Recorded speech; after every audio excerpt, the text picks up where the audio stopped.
We started about 14 years ago with one school. We now have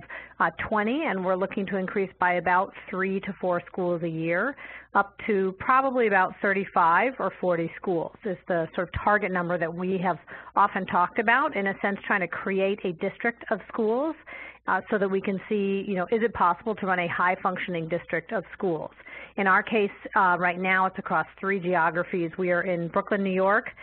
in Connecticut at 3 different cities, and a year from now we will be opening our first school in Providence, Rhode Island, and then beginning to build more schools there as well. So as we began to develop partnerships with our host districts, we thought it was really a natural starting point to look at school leadership development, because it has been for us one of the, early on, was one of the biggest impediments for us to growth.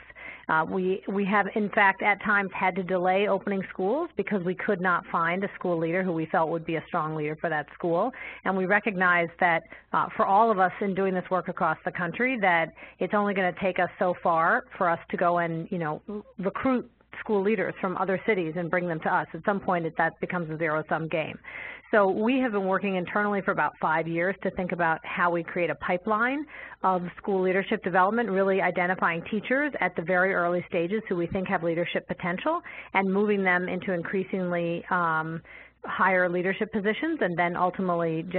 generating principals from those people. And so when New Haven started to think about its own school reform, this seemed like a really natural place for us to partner with them. And so we created this residency program for school leadership, which was in the planning phase in 2010, and then in 2011 started with its first cohort of 5 residents in New Haven. We also had 3 residents who were part of a travelers funded program in Hartford, who were doing just residencies